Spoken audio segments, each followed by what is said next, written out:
Every time you connect to a Wi-Fi, plug in an Ethernet cable, or hop on your work VPN, you're using a network, but not all networks are built the same. Today we're breaking down the main types of computer networks, how big they are, and where you actually run into each one in real life. Let's get into it.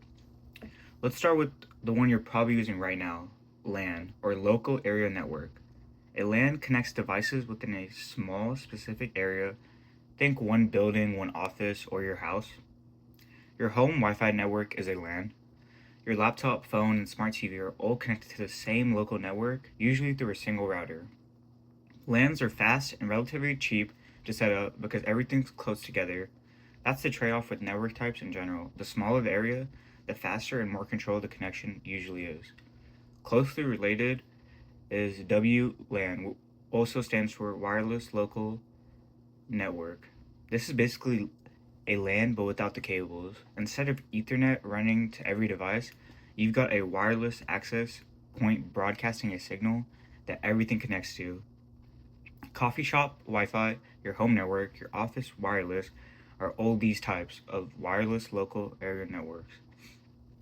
The convenience is obvious, but it comes with a trade off. Wireless signals are easier to intercept than a physical cable, which is exactly why Wi Fi security, things like WPA3 encryption, matter so much.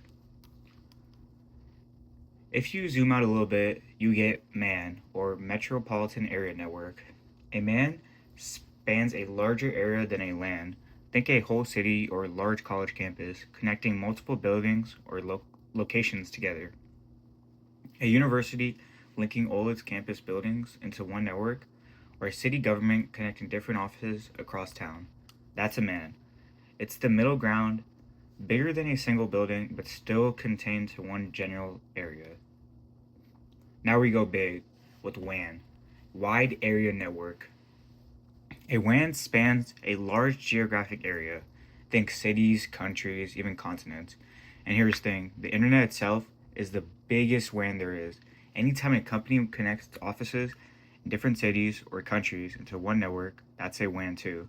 Because WANs cover so much distance, they're usually slower and much more complex than LANs. And they typically rely on infrastructure like fiber optic lines or satellite links to actually move the data that far. Let's now shrink things down a bit to PAN, a personal area network.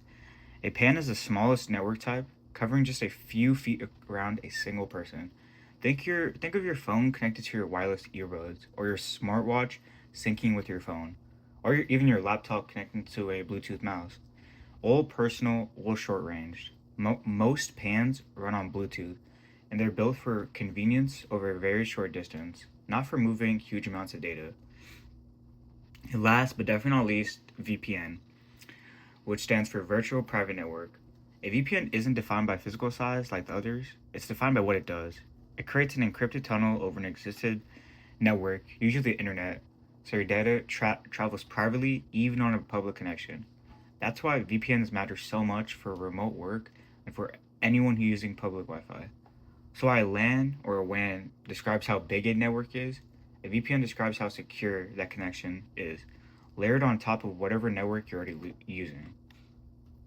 So, that's the six major types of networks: LAN, wireless, local area network, and MAN, and WAN, and PAN, and lastly, VPN.